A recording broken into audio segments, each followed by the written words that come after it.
stress okugera ennyo n'okunywamu n'ebyantuuseko bingi kuba n'emyaka simanyi nange nekanze endi wano ekiro 7:30 nimugabanyaakyata nenya okulaba nga ndi wate wa dokita wange ne bankwatira wano paka leero njagala kugendaka. Otunaba kwogera ku kiri ekyatuuka ekyokuba nti Wizo yakasuka ebintu byebweru bye ebintu Wizo byakasuka akavidiyo wakalabako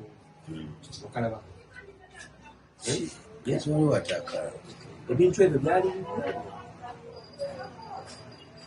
ako kavidiyo kafudde kundowooza kati waliwo kavidiyo akalala kendabyo mbadde njagala tusooke twogere kano kavidiyo brief sijja kwogera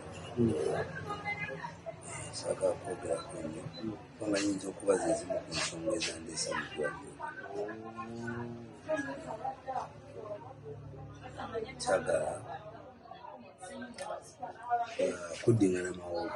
Twogere kano kavidiyo ka Sandra Teta kavidiyo kagenza okufuluma ku makya ga leero ng'omuyisaamu ebyo obuzibu anti ebyo byonna era gye byatandikira okugamba ebyo byatandika some weeks or before ojjo nalunyumya Sandra Teta gye yansanga ne ku vidiyo kukali little edited kyova kinkoze bubi nadi wano mbadde njagala onsange njagala kugenda ku bbaala eyo wennyini nga bakolera interview nga njagala bajje vidiyo endala zonna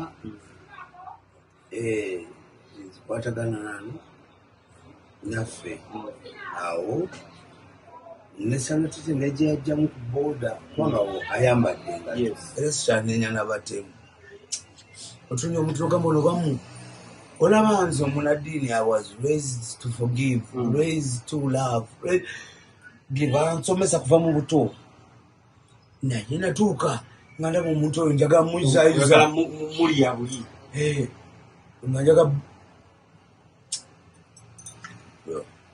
that's enough. I don't want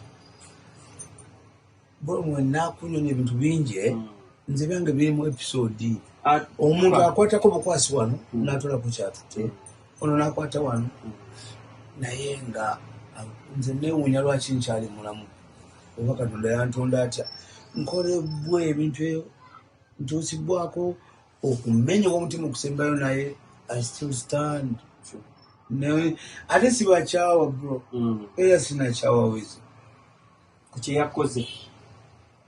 I was told to forgive. That is what my mother told me.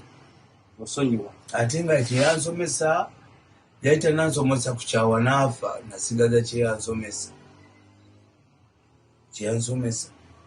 era mundabye I've been forgiving. Can you tolerate that, mother? Sijja kukozesa olulimi omusajja atololetingibwa omusajja oyo mugende nga muwuliza speech ze zonna muli olulimi lwakozesa oluvuula muli ebikimulabe engeri gyendi tolerant. At least judge me for everything but being tolerant, I think I'm the most tolerant person in this world.